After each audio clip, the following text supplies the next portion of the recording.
selalu berusaha menyimpan sesuatu yang bisa membawa manfaat, baik untuk dirinya, untuk anak cucunya, maupun untuk keluarganya, untuk masa kini dan masa depannya. Kadang simpanan itu berbentuk uang, kadang berupa tanah, lain saat berbentuk pabrik, dan lain sebagainya. Sementara masa depan yang paling pasti adalah akhirat. Jika untuk masa depan dunia kita rela memeras keringat, membanting tulang, pergi pagi dan pulang petang, menyimpan uang, menyimpan tanah, menyimpan pabrik, pernahkah kita merenung jika satu saat kiamat datang, kita dibangkitkan dari kubur masing-masing, berdiri di padang mahsyar untuk mempertanggungjawabkan seluruh kegiatan hidup kita di dunia ini, lalu kita akan menuju ke alam akhirat. Sudahkah kita mempunyai simpanan untuk akhirat kita? Pada pertemuan kali ini saya ingin menyampaikan sebuah hadis di mana Rasulullah sallallahu alaihi wasallam bersabda, arba'un min kanzil jannah. Simpanan sorga ada 4 macam. Yang pertama, ikhfa'us sadaqah, menyembunyikan sedekah. Saudara-saudara kaum muslimin, sebagaimana yang kita maklum bahwa Allah Subhanahu wa taala melebihkan sebagian rezeki dari kita terhadap yang lain. Ada yang kaya, ada yang setengah kaya, ada yang miskin, ada yang setengah miskin, dan selanjutnya. Ada yang gajinya kecil tapi penghasilannya gede. Ada yang penghasilannya gede tapi nggak punya gaji. Ada juga yang memang gajinya gede dan penghasilannya gede. Kelebihan rezeki merupakan sunnatullah dan tidak harus membuat kita merasa lebih dari yang lain. Bahkan sebaliknya, kelebihan itu harus membuat kita ringan tangan untuk menolong mereka yang memang memerlukan pertolongan. Kalau saudara diberikan ilmu, maka pertanyaan akhirat cuma satu: ilmumu kau amalkan untuk apa? Kalau saudara diberikan umur yang panjang, pengadilan akhirat juga bertanya satu: umurmu kau habiskan di mana? Tapi kalau saudara diberikan harta, pengadilan akhirat akan bertanya 2: hartamu kau dapat dari mana? Kau belanjakan kemana? Dari mananya ditanya dan kemananya juga ditanya. Oleh karena kita akan dimintakan pertanggungan jawab, maka amanah yang bernama harta ini harus kita gunakan dengan sebaik-baiknya. Ada penggunaan yang merupakan kewajiban, itu zakat namanya. Ada penggunaan yang sewaktu-waktu, itu infak namanya. Ada yang lebih sewaktu-waktu lagi, dan itu sedekah namanya. Zakat dia terikat oleh haul dan nisab, oleh putaran batas waktu dan ukuran dari harta itu sendiri. Sedangkan infak terikat oleh situasi dan kondisi perekonomian seseorang. Sedangkan sedekah tidak terikat dengan apapun. Dalam kondisi seperti apapun kita bisa melakukan sedekah dengan yang terkecil sekalipun. Sampai-sampai Rasulullah sallallahu alaihi wasallam mengajarkan, la tahqiranna minal ma'rufi syai'an walau an talqa akhaka biwajhin talik. Atau ada hadis, tabassumuka fi wajhi akhika laka shadaqah. Senyumanmu kepada temanmu adalah sedekah.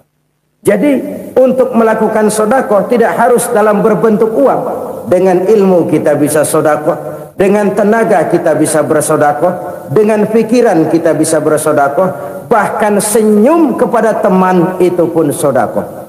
Jadi kalau sedekah dengan uang memang belum punya uang, nyengir aja banyakin. Itu asal pada tempatnya, jangan lalu ketemu tiang listrik cengengesan. Tentu tidak pada tempatnya dan tidak wajar. Nah, sedekah yang paling dicintai Allah adalah sedekah yang disembunyikan. Artinya, jauh dari sifat riya. Kan kadang-kadang ada orang sedekah itu disebutkan namanya, apa tidak bagus? Kalau memang niatnya ikhlas, ya bagus-bagus saja untuk memberikan sugesti kepada yang lain. Si Fulan bin Fulan nyumbang sekian, diumumkan. Boleh kalau niatnya untuk memberikan rangsangan kepada yang lain supaya dia menyumbang lebih besar dari orang tadi. Tapi kalau itu mendatangkan riya, maka sedekah yang paling dicintai Allah adalah sedekah yang disembunyikan. Tangan kiri saja tidak tahu apa yang diberikan oleh tangan kanan. Sedekah yang dilakukan dengan ikhlas akan merupakan perbendaharaan surga, tersembunyi dari pandangan orang lain, tidak seorang pun tahu. Karena memang sikap yang baik adalah melupakan kebaikan dan mengingat kesalahan. Itu salah satu ciri orang bahagia. Orang yang selalu mengingat kesalahannya dan berusaha melupakan segala kebaikannya. Kalau dia akan ada kebaikan, dia tidak bisa ikut, dia merasa rugi karena dia merasa belum pernah berbuat baik. Tapi kalau akan melakukan kesalahan baru, dia ingat kesalahan yang sudah-sudah, sehingga terhalang baginya untuk melakukan satu kesalahan baru. Demikianlah saudara-saudara, bahwa Allah melebihkan rizki sebagian kita dari yang lain, agar terjadi tolong-menolong dalam kehidupan ini. Jadi kesenjangan yang nature, kesenjangan yang alami, itu sunnatullah. Ada yang kaya, ada yang miskin, ada yang kelas menengah. Nah, kenapa lalu sekarang kita berusaha mengentaskan kemiskinan? Oleh karena adanya kesenjangan struktural. Kalau yang kaya bisa semakin kaya, kenapa yang miskin tidak bisa naik jadi ikut sedikit kaya? Sebab pada dasarnya Islam adalah agama yang sejak turunnya sudah berupaya memerangi kemiskinan. Bahkan dikatakan kemiskinan itu mendekatkan kepada kekufuran.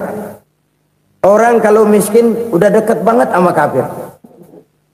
Gampang menjadi kafir. Berapa banyak saudara-saudara kita yang oleh karena soal perut, oleh karena soal materi, terpaksa meninggalkan dan menanggalkan akidahnya, menjual petunjuk yang diberikan Allah dengan kesenangan dunia yang cuma sebentar ini. Na'udzubillah, thumma na'udzubillah. Jadi makin kita sembunyikan satu sedekah, semakin banyak perbendaharaan kita di surga. Sedekah yang paling dicintai Allah adalah sedekah yang disembunyikan. Malahan ada seorang sufi, dia punya kebiasaan kalau pergi sholat Jumat dia bawa uang, itu uang dia taruh di bawah tikar masjid. Dia niat sedekah kepada siapa saja yang nemuin itu duit. Maksudnya apa? Supaya yang nemuin nggak tahu siapa yang punya duit. Demikian dia saking ingin menyembunyikan sedekahnya. Karena sifat riya itu bisa memakan amal kita sendiri. Riya itu termasuk menyebut-nyebut kebaikan kita. Orang yang suka nepuk dada, sedikit-sedikit ngitungnya kalau nggak gua. Tuh kalau nggak gua tuh yang belah situ, kalau nggak gua, kalau nggak gua. Iya, kalau nggak lu kenapa emang? Orang yang suka menepuk jasa, tuh biasanya memang begitu, saudara-saudara. Kalau perang lagi berkecamuk, orang nggak sempat ngaku jadi pahlawan. Tapi begitu perang selesai, yang kagak kenal bedil ngaku pahlawan, mas. Itu sesuatu yang biasa. Oleh karenanya, orang-orang yang ikhlas dalam bersedekah, disembunyikannya sedekah itu, Allah cinta betul. Malahan ada hadis memberikan jaminan, inna sedaqatal mar'il muslimi tazidu fil umri wa tadfa'u mitatas su'i. Sesungguhnya sedekahnya seorang mukmin tazidu fil umri, bisa menambah umur panjang, wa tadfa'u mitatas su'i, dan menyelamatkan manusia dari mati secara su'ul khatimah. Jadi siapa yang kepengen panjang umur, banyaklah sedekah. Yang bosan hidup, pelit terus. Sedekah menambah panjang umur dan menyelamatkan manusia dari mati secara su'ul khatimah. Pak, katanya umur itu nggak bisa ditambah, nggak bisa dikurangin. Kapan? Kalau ajal sudah datang. Fa idza jaa ajaluhum la yastakhiruna sa'atan wa la yastakdimun. Kalau ajal datang tidak bisa dimajukan, tidak bisa dimundurkan. Itu kalau ajal sudah datang. Tidak bisa lagi umur ditambah dikurangi, sudah datang. Tapi kalau belum datang, itu kan haknya Allah. Mau ditambah, mau dikurangi, hak prerogatif Allah. Sebagai pencipta manusia, Allah maha kuasa dan maha mampu. Sedekah ini menambah panjang umur dan menyelamatkan manusia dari mati secara su'ul khatimah. Itu orang mati kan sama ya, kondisinya mati, nggak nafas. Tapi hakikat mati kan lain-lain. Ada yang mati itu husnul khatimah, baik akhirnya. Misalnya lagi ngaji mati, lagi sholat mati, lagi sedekah mati. Ini yang dinamakan dengan husnul khatimah, baik di akhirnya. Sebaliknya ada yang su'ul khatimah, jelek di akhirnya. Ini yang jadi catatan akhir. Lagi nyekek botol, mampus. Lagi banting kartu, modar. Su'ul khatimah, jelek pada akhirnya. Sedekah menyelamatkan manusia dari mati secara su'ul khatimah. Dan kita semua kepengen mendapat husnul khatimah, jauh dari su'ul khatimah. Oleh sebab itu yang bisa menyelamatkan kita dari penyakit itu antara lain adalah sedekah yang disembunyikan, yang dikerjakan dengan ikhlas karena Allah. Tidak karena kepengen dipuji orang, tidak karena ingin dikatakan orang pemurah, sebab orang dermawan itu orang yang memberi tanpa harus diminta. Kalau masih harus diminta, ya belum dermawan namanya, masih harus diminta. Kalau nggak diminta ya tulus, lolos, polos. Saudara-saudara kaum muslimin rahimakumullah, harta adalah amanat dan akan kita pertanggungjawabkan. Allah melebihkan rizki sebagian kita dari yang lain agar kita saling tolong menolong, bantu membantu. Nabi janjikan siapa yang meringankan beban saudaranya muslim di dunia, Allah akan meringankan bebannya di akhirat nanti. Sebuah jaminan dari baginda Nabi. Si orang yang kita bantu barangkali tidak bisa membalas, Allah yang akan membalas lewat jalan lain yang tidak pernah kita sangka-sangka. Ada orang tanya, Pak, ini ada orang nyumbang masjid sambil marah-marah, bagaimana? Saya bilang sumbangannya aja ambil, marahnya jangan. Marahnya jangan diambil, itu urusan dia. Saudara-saudara kaum muslimin rahimakumullah, umat Islam ini kan umat yang punya potensi besar. Kadang kita merenung, kenapa kadang-kadang pembangunan masjid kok lambat sekali? Kalau hotel hari ini peletakan pertama, bulan depan peresmian. Supermarket hari ini peletakan batu pertama, minggu depan peresmian. Tapi kalau sudah yang namanya masjid, kadang-kadang peletakan batu pertama sekaligus jadi batu terakhir. 3 tahun, 4 tahun, campur nebar jalak di jalanan, duit dijaring kayak ikan sepat. Apa tidak ada orang Islam yang kaya? Banyak. Apa tidak ada pengusaha muslim yang jadi konglomerat? Ada. Lalu yang belum banyak itu yang komit terhadap nilai-nilai agamanya. Akhirnya kita jatuh jadi umat yang lemah. Belum ada pengusaha konglomerat muslim buka pabrik supermi cap beduk misalnya umpamanya atau pabrik kecap cap sorban supaya identitas keislamannya sedikit kelihatan. Kita jatuh jadi umat yang lemah karena potensi tidak terinventarisir dengan baik. Kita ini ibarat kompor yang cuma matengin nasi orang lain. Potensi kita dimanfaatkan oleh orang lain. Ukhuwah Islamiyah kita baru terbatas kepada silaturahmi. Ukhuwah di bidang ekonomi kita lemah, ukhuwah di bidang kebudayaan kita lemah, apalagi ukhuwah di bidang politik kita lebih rapuh lagi. Padahal ukhuwah itu adalah totalitas kehidupan manusia, menyangkut ipolexosbud, memerlukan nilai-nilai ukhuwah.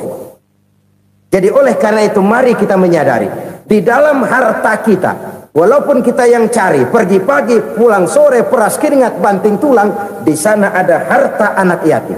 Di sana ada hak masjid. Di sana ada hak pesantren, di sana ada hak jihad. Berbahagialah seseorang apabila dia oleh Allah dijadikan keran. Keran itu menyimpan air, tapi tidak untuk dirinya, tapi disalurkannya kepada mereka yang memang memerlukannya. Saudara-saudara kaum muslimin rahimakumullah, ini yang pertama. Jadi perbendaharaan surga adalah menyembunyikan sedekah. Orang lain nggak tahu, kita pun nggak pernah ngitung-ngitung. Kita anggap lewat begitu saja, padahal itu deposit akhirat. Satu. Yang kedua, perbendaharaan surga itu apa? Wa kitmanul musibah, menyembunyikan kesulitan. Kadang orang takut menghadapi kesulitan, tapi makin kita merenung, hidup ini kan sebenarnya urusan. Takut sama urusan, ya jangan hidup. Tandanya orang hidup itu kalau punya urusan. Urusan melupakan problem. Problem sering menimbulkan kesulitan. Kesulitan bukan untuk ditakuti, tapi untuk diatasi dan dicarikan jalan keluarnya. Siapa sih orangnya yang nggak pernah sulit-sulit? Makin tinggi status sosialnya, makin gede urusannya. Makin tinggi kualitas imannya, makin berat tingkat kesulitannya. Cuma memang yang namanya enak itu seperti pelangi. Biang lala itu nggak pernah di atas kepala kita, di atas kepala orang melulu. Lo sih enak lo, kata kita. Dia juga bilang, yang enak kan lo. Pelangi itu nggak pernah di atas kepala kita. Kata tukang beca, aduh enak ya naik Mercy. Kata tukang beca, apa yang di dalam mobil Mercy? Aduh enak bener tukang beca, di jok ngeringkuk ngorok pulas bener. Saya kamar pakai AC, sejuk, tempat tidur sutra, empuk, alga, spring bed, gula kulik, nggak bisa pulas kalau belum minum Valium, belum tidur. Enak bener tukang beca, di jok ngorok nggak tahu wetan kulon. Si tukang beca bilang yang di Mercy enak, yang di Mercy bilang tukang beca enak. Inilah enak, nggak pernah di atas kepala kita, di atas kepala orang lain melulu enak itu. Nah, saudara-saudara, yang merupakan perbendaharaan surga itu orang yang bisa menyembunyikan kesulitan, baik pribadi ataupun rumah tangga. Nih terutama rumah tangga yang jadi soalnya. Kadang-kadang kita ini kalau senang, sebaliknya kalau senang kita diam, kalem aja, cuek. Banyak banget duit kita bawaan, diam aja udah. Malah ketemu orang takut. Tapi begitu susah, sekampung tahu. Padahal Nabi mengajarkan perbendaharaan surga itu menyembunyikan musibah, menyembunyikan kesulitan. Kalau enak, cerita sama orang-orang. Kalau nggak enak, rasain sendiri, tekan sendiri, atasin sendiri. Kita kan sebaliknya, senang kita diam, asal lagi susah, paling tidak kita nyari teman buat cerita kesusahan. Siapa orangnya yang nggak pernah susah? Cuma soalnya bagaimana kita mengatasi kesusahan itu sendiri. Begitu juga misalnya kalau orang sudah berumah tangga, itu orang tuanya harus menjadi tempat dia cerita yang enak-enak saja. Yang nggak enak rasain berdua, selesaikan berdua, atasin berdua. Jangan dibalik. Asal senang diam, giliran susah saja. Maknya laporan. Terbalik. Bisa menjaga security informasi. Maka nama bayam keluar diem, malah seluitan. Enak amat lo makan daging ayam. Security informasi.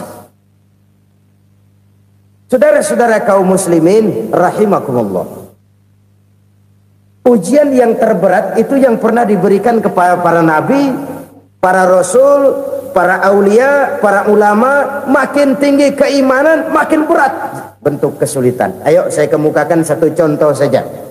Ada seorang nabi yang kaya, nabi kaya, namanya Nabi Ayub. Iblis kalau orang begini kan keki, ibadahnya rajin, kaya. Nih yang kayak begini susah digodain. Kalau ibadahnya rajin, miskin, kali bisa disogok. Sini imannya mantap, ibadahnya rajin, kaya, nabi lagi. Oh, tapi namanya iblis nggak kurang akal. laporan, Tuhan, kenapa Les? Ya ini bahasa saya, bahasa Qur'annya sih nggak gitu. Itu hambamu yang namanya Ayub, dia rajin ibadah cuma karena dikasih kaya aja. Coba kasih miskin dia, berhenti dia sembahyang. Ah, kamu bisa aja. Saya tahu Ayub itu hambaku yang ikhlas. Saya buktiin Tuhan, silahkan. Dibuktiin lah, iblis turun ke alam ini. Yang mula-mula dia lakukan, dia rusak sawah ladang Nabi Ayub. Dia binasakan binatang ternak Nabi Ayub. Sehingga dalam waktu singkat, jatuhlah Nabi Ayub dari orang paling kaya jadi orang paling miskin. Beliau masih ibadah di mihrab dalam masjid. Datang iblis. Saudara Ayub, ya, lagi ngapain? Ibadah. Nyembah Allah, nyembah Allah. Oh, percuma. Kenapa? Tuhan yang ente sembah nih, dia udah bikin miskin ente. Sawah ladang ente hancur lebur, binatang ternak binasa. Sekarang ente jadi orang paling miskin. Ngapain nyembah Tuhan kayak begitu? Tekor. Udah berhenti dah ibadah, berhenti ibadah. Ini iblis sama Tuhan laporannya lain, yang dikerjakan kepada Nabi Ayub juga lain. Benar begitu iblis, kata Nabi Ayub. Iya, sawah ladang saya habis, buras. Binatang ternak saya binasa, binasa. Saya miskin, bangpak. Apa jawab Nabi Ayub? Bukan innalillahi, ini hebat. Alhamdulillahillazi a'tani wa akhza minni. Segala puji bagi Allah yang telah memberikan harta kepada saya dan sekarang mengambilnya lagi. Alhamdulillah. Allah yang ngasih, Allah yang ambil. Itu mah urusan Allah. Iblis cuman ibadah jalan terus, sujud lagi Nabi Ayub. Iblis seleher gondok banget. Dasar Nabi nggak mempan dia apa-apain. Miskin malah alhamdulillah. Allah yang ngasih, Allah yang ambil. Jadi kalau kita tidak komit, kita tidak terikat kepada kaya, miskin, senang, susah, apa yang bisa bikin kita susah? Jadikan kekayaan, kemiskinan, jadikan senang susah sebagai anak buah yang bisa kita atur. Jangan kekayaan ngatur kita, jangan kemiskinan ngatur kita. Kita yang harus mengatur mereka. Senang susah, kaya, miskin, bahagia, sengsara, jadikan itu anak buah yang bisa kita atur. Kalau sekarang kita kaya, lain saat boleh jadi kita miskin, semiskin-miskinnya. Allah yang ngasih, Allah yang ambil. Tenaga mana yang bisa menghalangi?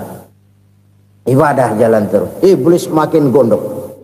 Dasar Nabi loh. Akhirnya apa? Nabi Ayub dikerjain, diberikan penyakit. Demikian fatal penyakitnya. Bayangin, udah miskin sakit. Masya Allah. Miskin sakit. Sakitnya nggak lama, kira-kira 16 tahun. Istrinya 3, 2 mental minta ceraiin. Ngerawatin laki bengek begini. Senang belum tentu, susah udah pasti nih. Cerai aja, cerai dah. Cerai. Tinggal satu Siti Rahmah yang setia menemani beliau. Sesetia-setianya hati perempuan. Satu saat Siti Rahmah bilang, "Bang, iya, abang kan Nabi bang. Lalu namanya Nabi kan doanya jarang meleset bang. Maksud kamu minta kenapa sih sama Tuhan biar abang sembuh baik dah bang?" Siti Rahmah, iya. Saya sakit berapa tahun sih dah? 16 tahun bang. Sebelum ini saya sehat berapa tahun? Ya kira-kira 60 tahun bang. Nah coba ente banding-bandingin Rahmah. Saya dikasih sehat 60 tahun, dikasih sakit 16 tahun. Sudah nggak sabar mau doa kepada Allah minta sembuh. Saya malu kepada Allah. Diuji dengan yang luar biasa seperti ini, tidak mengganggu stabilitas kehambaannya. Dia tetap menghamba kepada Allah Subhanahu wa ta'ala. Saudara-saudara kaum muslimin rahimakumullah, kunci menghadapi kesulitan itu apa? Allah jelaskan dalam satu ayat, wa basyiris sabirin alladzina iza asabathum musibah qalu inna lillahi wa inna ilaihi raji'un. Gembirakan orang-orang yang sabar. Siapa mereka itu? yang apabila mendapat musibah mereka kembali kepada keyakinan dasar segalanya dari Allah dan segalanya akan kembali kepada Allah. Ini konsepsi dasar dari sikap muslim dalam menghadapi berbagai kesulitan. Segalanya dari Allah, segalanya akan kembali kepada Allah. Kalau ini sudah kondisi dasarnya, maka kita akan lapang menghadapi kenyataan bagaimanapun pahitnya. Apakah itu namanya miskin, apakah itu namanya sakit, bahkan maut sekalipun. Maut sekalipun. Segalanya dari Allah, segalanya akan kembali kepada Allah. Ini sikap hidup, bukan sekedar ucapan. Kita kadang-kadang menjadikannya sebagai ucapan. Mulutnya sehingga berhenti, innalillahi wa inna ilaihi rajiun, tapi nangisnya terus gerung-gerungan. Bukan itu, ini kesadaran moral. Kalau segalanya dari Allah, segalanya kembali kepada Allah, kan sebenarnya cuma nunggu giliran. Hari ini saya nyembayangin dia, entah hari apa saya disembayangin orang.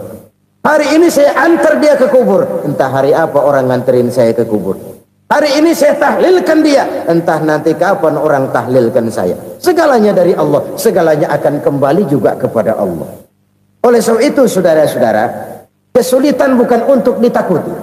Kesulitan justru untuk diatasi, dicarikan jalan keluarnya. Dan tidak ada orang yang tidak pernah mendapat kesulitan. Tidak ada. Semakin tinggi status sosial, semakin tinggi kualitas keimanan, semakin besar juga tingkat kesulitan. Hanya saja bagaimana cara kita mengatasinya. Dan Al-Quran menyatakan inna ma'al usri yusra. Di balik kesulitan itu pasti ada kemudahan. Roda itu berputar. Karena itu Rasulullah sallallahu alaihi wasallam mengingatkan kepada kita, ta'arraf ilallahi fir raha ya'rifka fis syiddah. Ingatlah kepada Allah di waktu kamu senang, supaya Allah ingat kepada kamu di waktu kamu susah. Kalau waktu senang kita ingat kepada Allah, kita susah, Allah tidak akan meninggalkan kita. Tapi kalau waktu senang kita jauh dari Allah, sujud tidak sempat, dengan masjid jauh, ketika senang kita lupakan Allah. Nanti begitu kita susah, Allah lupakan kita. Dan itu menyakitkan. Oleh karena itu orang-orang tua kita dulu bilang, kalau lagi sehat ingat-ingat lu bakal sakit nanti. Kalau lagi kaya ingat-ingat satu saat kita bakal jatuh miskin. Bahkan kalau lagi muda ingat-ingat kita bakal tua. Dan yang terpenting kalau lagi hidup ingat-ingat kita bakal mati. Saudara-saudara kaum muslimin rahimakumullah. Jadi yang kedua yang merupakan perbendaharaan surga, menyembunyikan musibah. Saudara-saudara kaum muslimin rahimakumullah. Hal ketiga yang merupakan perbendaharaan surga adalah wasilatur rahmi. Orang yang suka bersilaturahmi. Sebagaimana yang kita maklum bahwa manusia adalah makhluk yang disebut zon politika. Makhluk sosial yang tidak mungkin hidup sendiri-sendiri. Betapa dan siapapun kita memerlukan orang lain. Bodoh betul manusia kalau tinggal di tengah masyarakat tapi tidak mau bermasyarakat. Merasa hebat sendiri, pintar sendiri, gagah sendiri, kaya sendiri. Mungkin kalau mati juga ngubur sendiri. Jangankan kita di sini, di sorga saja Nabi Adam waktu sendirian bengong melulu, mondar mandir. Allah tegur dam sepidam.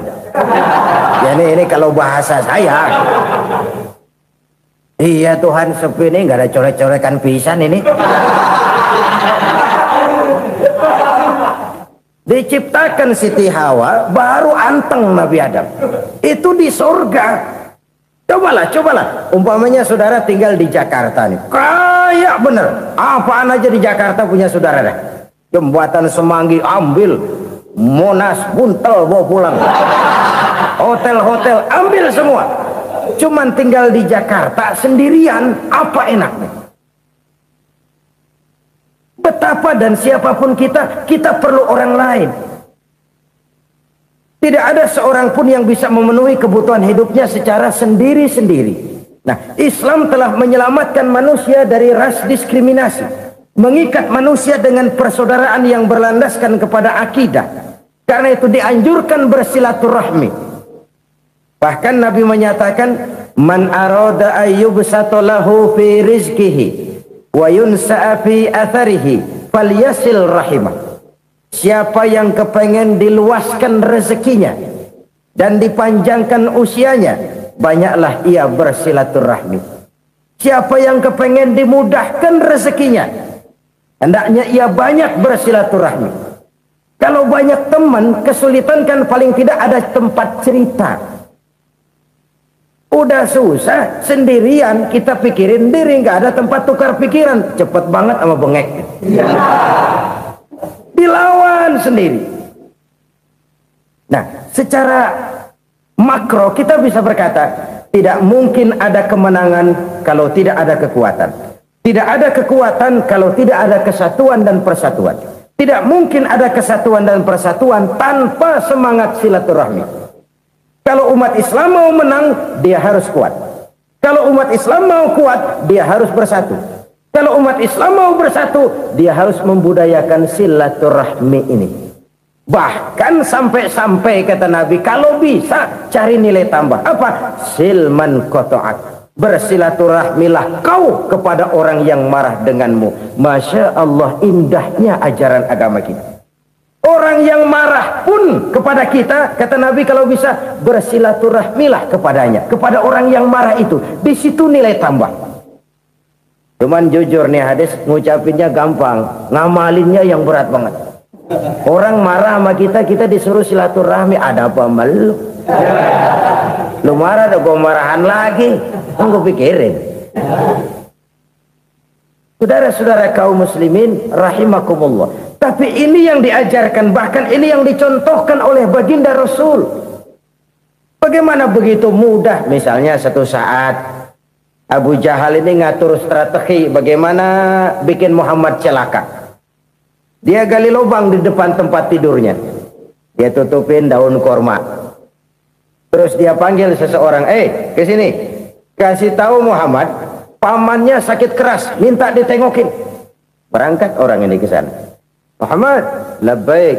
Pamanmu sakit keras, dia minta ditengokin. Baik, saya akan datang menjenguk beliau. Berangkatlah Nabi ke rumah Abu Jahal tanpa prasangka apapun. Abu Jahal udah pasang setil, selimut 3 rangkap setengah dia pakai, persis kayak orang meriang. Tapi sembari ngintip dari balik selimut, begitu Muhammad buka pintu, nah masuk perangkap nih. Muhammad jalan menuju tempat pembaringan. Makin lama makin dekat, makin lama makin dekat, makin dekat ke lubang yang dipasang oleh Abu Jahal itu. Dalam hati Abu Jahal, terus dah jatuh, mampus dah lo ini. Mampus lo hari ini nih. Apa yang terjadi? Malaikat Jibril datang. Muhammad, pamanmu cuma pura-pura sakit. Di depan tempat tidurnya ada lubang perangkap supaya kamu jatuh ke situ. Sudah, kamu pulang. Balik kanan Nabi. Sudah hampir jatuh ke lubang, balik kanan, pulang. Bayangin kecewanya Abu Jahal. Muhammad dikit lagi, Muhammad dikit lagi. Enggak paman, saya pulang aja. Emosi bangun dari tempat tidur, enggak sadar kalau lagi pura-pura sakit. Lompat ngejar Nabi, dia lupa dengan lubang yang dia gali. Usrak, nyemplung sendiri ke dalam lubang.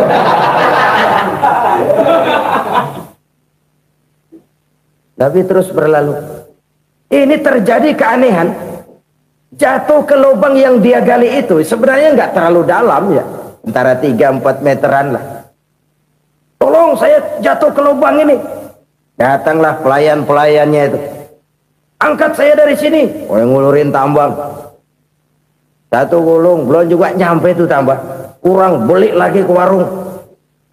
Sambung, ulur lagi, nggak juga bisa sampai. Wah, ini kerjaan Muhammad ini. Tolong, siapa salah seorang kamu ke rumah Muhammad, kasih tahu encangnya kecebur. Minta ditolongin. Sampaikan kepada Rasul. Kenapa? Pamanmu jatuh ke lubang, Muhammad minta tolong diangkatin. Tambang udah nyambung-nyambung nggak nyampe juga. Ya, nanti saya datang, saya tolong. Cobain. Nyata-nyata orang berniat jahat mau mencelakakan dia. Datang dia menolong. Ini yang disebut air tuba dibalas air susu ya ini. Bukan sebaliknya. Air tuba dibalas air susu. Paman, kecebur ya? Iya Muhammad, tolong ini. Pegang tangan saya. Nabi ulurkan tangannya. Nyampe. Dipegang oleh Abu Jahal. Diangkat ke atas. Sampai atas. Apa kata Abu Jahal? Sihirmu memang hebat Muhammad. Udah ditolongin dikata sihir. Yang enak kita kemplang kan itu orang begitu. Urusan apa? Tapi inilah akhlak. Kalau bisa kamu bersilaturahmilah dengan orang yang marah kepadamu sekalipun. Orang marah kita tetap baik. So, kalau kita berbuat baik sama orang yang memang baik, rasanya sih biasa-biasa aja. Orang baik kita baik lagi, ya draw aja, belum ada nilai tambah di situ. Baru ada nilai tambah kalau kita bisa berbuat baik kepada orang yang nyakitin kita. Itu namanya kita setingkat di atas dia. Dia sakitin kita, kita berbuat baik sama dia. Dia pelit sama kita, kita baik sama dia. Dia marahin kita, kita deketin dia. Di situ kita punya nilai tambah. Jadi siapa yang ingin diluaskan rezekinya kata Nabi dan dipanjangkan umurnya, hendaklah ia banyak-banyak bersilaturahmi.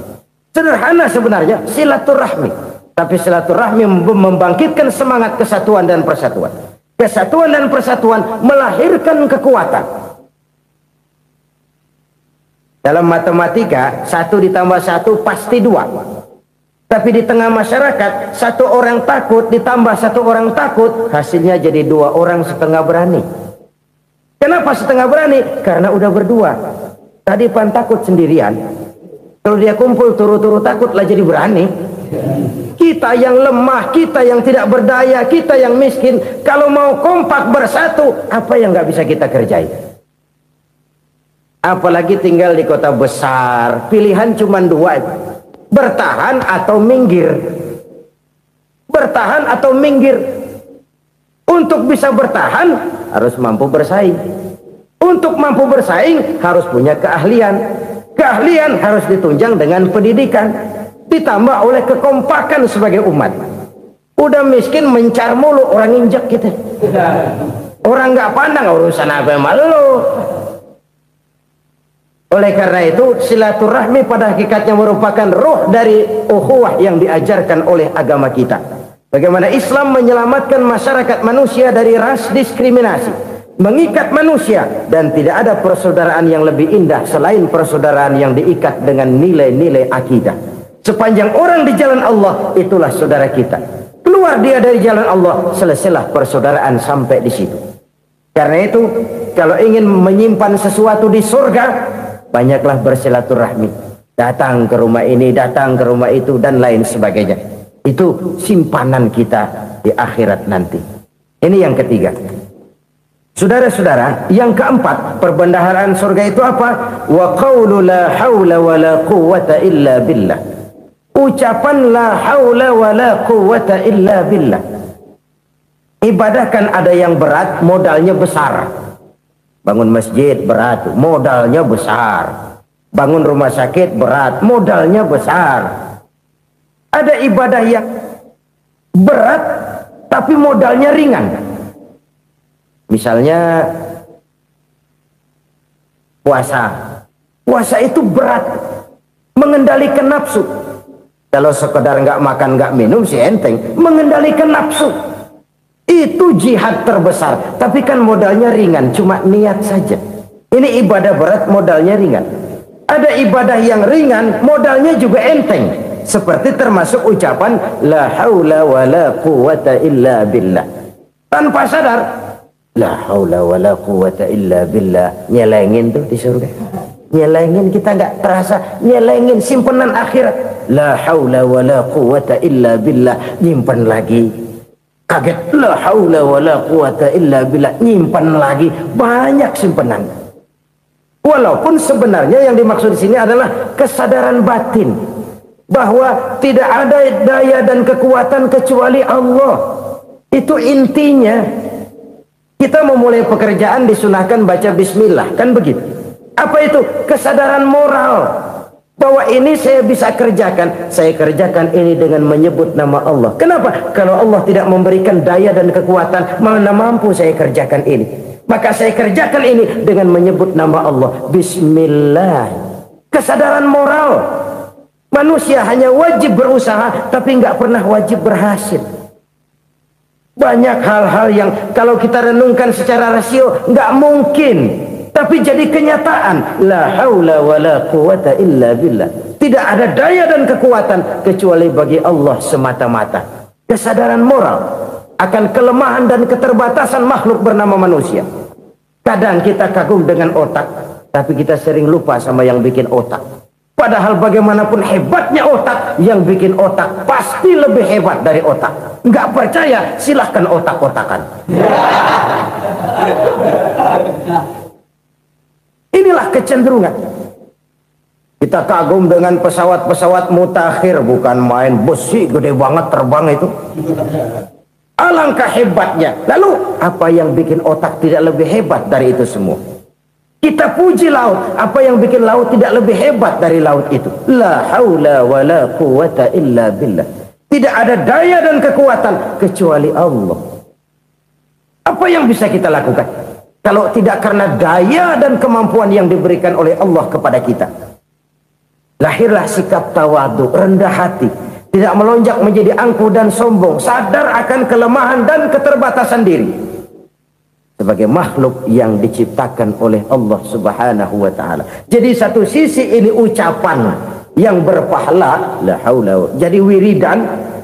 Pada sisi lain ini kesadaran moral, sikap mental, kesadaran batin bahwa yang punya daya dan kekuatan itu cuma Allah.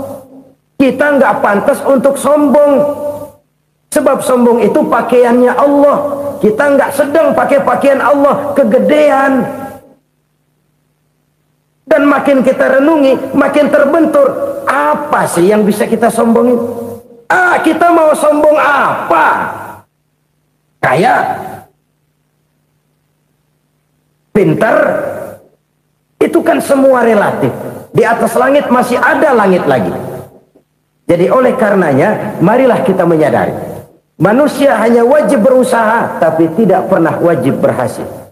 Yang berusaha saja tidak wajib berhasil, apalagi yang tidak berusaha.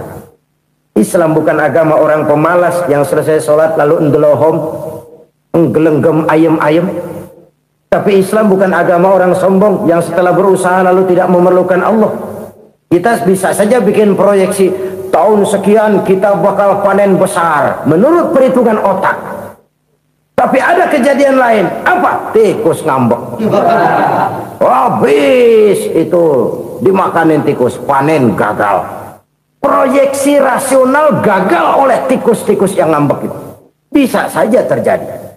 Tahun depan kita panen besar, urung. Kenapa? Musim panas panjang. Dan sekarang ini koran-koran bikin berita musim mengalami penyelewengan. Bukan cuma manusia yang nyeleweng sekarang. Musim pakai nyeleweng. Mestinya kan musim hujan udah selesai, masih hujan-hujan juga. Musim. Nah sekarang kita boleh bikin proyeksi, kita bakal panen besar. Tahu-tahu musim panas panjang, sawah retak, air kering. Cari teknokrat yang paling botak, suruh pendekin tuh musim panas. La haula wa la quwata illa billah. Inilah kesadaran moral. Saudara, saya teringat satu saat ada seorang konglomerat. Umurnya ya kira-kira 70-an. Satu saat dia ditanya oleh wartawan, "Pak, umur Bapak berapa sih?" "Ya paling 10 tahun." 10 tahun? 10 tahun? Anak Bapak berapa orang? Satu saja? Satu. Harta Bapak berapa? Ya paling-paling bangsa 7 juta kali. 7 juta? Iya. Pak, kenapa Bapak bohongi saya? Bapak punya buku biografi. Koran-koran, majalah-majalah banyak memuat cerita riwayat hidup Bapak. Saya tahu umur Bapak 70. Kenapa bilang cuma 7 tahun? Saya tahu anak Bapak 8. Kenapa cuma bilang 1? Saya tahu harta bapak miliaran, mungkin triliunan, pabrik di mana-mana, bank di mana-mana. Kenapa bilang uang bapak cuma 7 juta? Nah, kata si konglomerat tadi, kamu benar nak, kamu benar. Umur saya kalau jumlahnya memang 70 nak. Cuman ingat-ingat saya, baru 7 tahun terakhir ini saya sujud. Baru 7 tahun terakhir ini saya berusaha dekat dengan Allah. Saya laksanakan perintahnya, saya jauhi larangannya. 7 tahun inilah rasanya yang ada nilainya di hadapan Allah. Yang 63 tahun matong, kelabu, kelem umur gue. Habis untuk maksiat, untuk munkarat. Maka ketika ditanya tadi, umur saya 7 tahun itu. Oh begitu Pak. Oh iya. Lalu anak Pak, anak bapak kan 8. Kenapa bilang cuma 1? Nah, kalau jumlah hitungannya memang anak saya 8. Tapi dari 8 orang ini rasanya cuma 1 nih yang bakal jadi buah hati, belahan jantung, pelanjut cerita, penerus sejarah, bakal jadi anak soleh yang akan mendoakan saya. Cuma 1 rasanya anak saya nih yang bakal jadi buah hati saya, besar-besaran saya, yang akan mendoakan di kubur saya, yang akan mendoakan di akhirat saya. Yang 7 orang mana, Masya Allah, yang 1 tenggeng, yang 1 nyekek botol mulu, yang 1 nggak karu-karuan. Makanya saya bilang 1 anak saya yang akan bisa mendoakan saya. Oh begitu Pak. Iya. Nah harta Pak, harta bapak kan triliunan, pabrik bapak di mana-mana, uang bapak hampir di tiap bank-bank besar. Kenapa bilang cuma 7 juta? Betul kau nak. Harta saya kalau jumlahnya memang miliaran, triliunan mungkin. Tapi yang saya ingat baru 7 juta tuh yang saya belanjakan di jalan Allah. Saya nyumbang masjid, saya santuni yatim piatu, saya bantu pembangunan pesantren, saya bantu pembangunan rumah sakit Islam. Itu yang akan saya bawa pulang ke akhirat, yang 7 juta itu. Yang triliunan itu nanti akan diperebutkan oleh anak-anak saya sebagai waris saya. Jadi harta saya 7 juta itu yang bakal nemenin saya di akhirat, yang akan saya bawa pulang jadi teman saya. Saudara-saudara kaum muslimin, jangan-jangan orang tua itu adalah kita-kita ini. Jangan-jangan kita-kita ini adalah orang tua itu. Jangan-jangan itu potret dari diri kita masing-masing. Dari sekian umur yang diberikan Allah, berapa tahun yang ada nilainya di hadapan Allah? Dari sekian anak-anak yang merupakan amanah, berapa yang akan mendoakan kita sebagai orang tuanya menjadi anak soleh? Dari sekian banyak harta yang diberikan Allah, berapa yang akan kita bawa pulang menghadapnya nanti, yang kita belanjakan di jalan Allah? Ini sebuah potret kehidupan. Karena itu kita kembali kepada la haula wa la quwata illa billah. Kita wajib berusaha, kita wajib berikhtiar. Selebihnya segala daya dan kekuatan hanya milik Allah saja semata-mata. Satu kesadaran batin dari setiap pribadi muslim. Setelah ia berusaha dan berikhtiar, ia menyerahkannya kepada Allah Subhanahu wa ta'ala. Jadi satu sisi ini merupakan wiridan ucapan yang mengandung pahala, pada sisi lain ini merupakan sikap batin dari seorang muslim di dalam ia menghadapi realitas kehidupan ini. Saudara-saudara kaum muslimin rahimakumullah, kalau ini kita jadikan satu basis kehidupan, maka ini akan menyelamatkan manusia dari kemungkinan tergelincir menjadi orang yang lupa diri dan lupa darat. Sebab itu Imamul Ghazali berpesan, jadidis safinah fa innal bahra amiq, wa khuziz zad fa inna safara ba'id, wa khaffifil hamla fa innal hamla sadid. Perbarui selalu kapalmu karena lautan sangat dalam. Bawa bekal yang banyak karena perjalanan ini sangat jauh. Ringankan beban karena kebanyakan beban akan menyakitkan. Alangkah indah kalimat ini, alangkah dalam makna yang terkandung di sana. Perbarui selalu kapalmu karena lautan sangat dalam. Apa artinya ini? Jaga mentalmu baik-baik. Pelihara imanmu baik-baik karena hidup penuh cobaan seperti lautan. Kita kalau berlayar di lautan kan kadang-kadang tenang, angin bertiup sepoi-sepoi basah. Jika malam datang bintang gemintang bertabur menghias cakrawala. Rembulan memantulkan sinarnya dengan indah. Dalam keadaan begitu berlayar enak. Tapi lain saat ombak menggunung, halilintar menyambar, angin topan bertiup. Berapa banyak sudah saudara-saudara kita yang tenggelam di lautan dunia tanpa sadar bahwa dia belum sampai kepada pantai yang akan dituju. Berapa banyak sudah saudara-saudara kita yang tenggelam di lautan dunia ini tanpa sempat bangkit lagi. Dia menyangka sudah sampai kepada tujuannya. Hati-hati kapal jangan sampai bocor karena lautan sangat dalam. Iman ini jaga baik-baik karena hidup penuh dengan ujian. Wa khuzizat fa inna safara ba'id. Bawa bekal yang banyak karena perjalanan sangat jauh. Saudara mau ke Bandung, bawa duit. Saudara mau ke Surabaya, banyakan lagi duitnya. Saudara mau ke Mekah, gepokan, iketan tuh duit nggak lembaran lagi. Makin jauh perjalanan, makin banyak bekal yang harus kita bawa. Kalau saudara dari Jakarta mau ke Surabaya, kagak bawa duit berangkat juga, itu sih bukan berani namanya, nekat. Sampai Surabaya belum tentu, sengsara di jalan udah pasti. Kenapa? Nggak bawa bekal berangkat. Sama juga kita nih, misalnya belum sempat sembahyang, mati. Waduh, berani banget orang. Belum punya bekal, mati. Sengsara di jalan. Atau bekal tidak cukup. Dari Jakarta saudara mau ke Surabaya, bawa duit 500 perak. Paling jauh Cikampek nyampenya itu. Paling jauh itu. Antara jauhnya perjalanan dengan bekal yang saudara bawa tidak seimbang. Hidup ini perjalanan panjang. A walking tour. Dimulai dari alam arwah. Sebelum jasad diciptakan, roh diciptakan lebih dulu. Dari situ pindah ke alam rahim. Dari alam rahim pindah ke alam dunia. Dari alam dunia pindah ke alam barzah. Baru menuju akhirat. Satu perjalanan panjang. Kalau bekal tidak bawa, sengsara di jalan. Bawa bekal yang banyak karena perjalanan ini sangat jauh. Wa khaffifil hamla, ringankan beban karena beban itu cuma akan menyulitkan. Kalau bekal itu sih keperluan, tapi beban nggak kita perluin, cuma ngeberat-beratin. Apa ini beban? Dosa, kecurangan, kebatilan, kesoliman, ketidakadilan, kesewenang-wenangan. Itu akan jadi beban kita di akhirat. Alangkah celakanya, perjalanan panjang, bekal tidak bawa, beban kelewat banyak, alamat sengsara di jalan. Pahala tidak ada, dosa berlipat ganda. Na'udzubillah, summa na'udzubillah.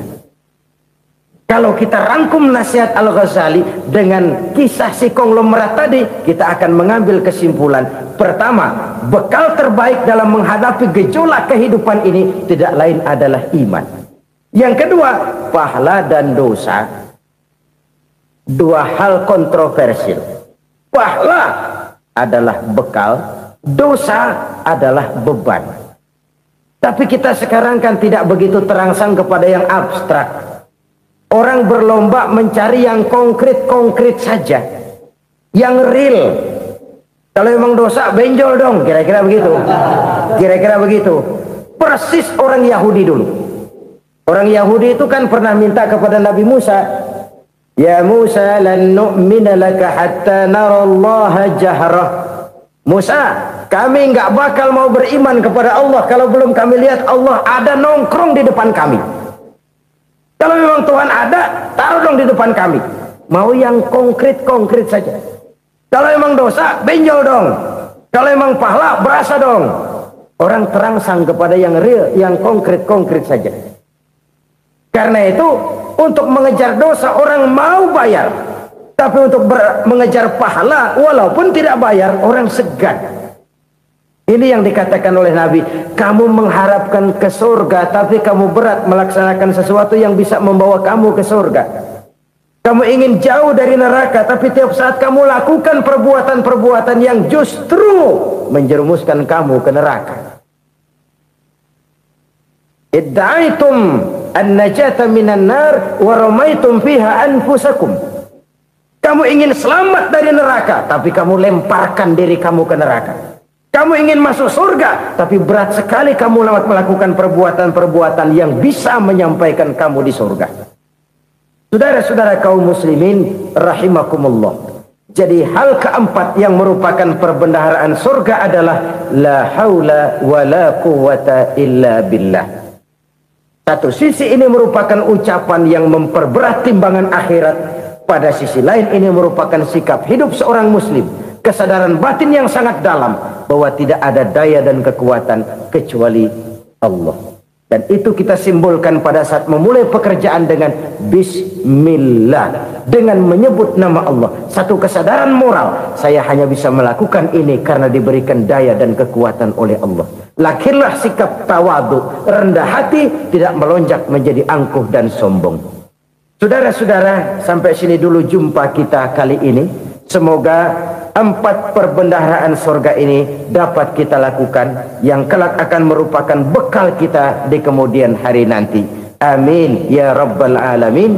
Terima kasih atas segala perhatian, mohon maaf atas segala kekurangan.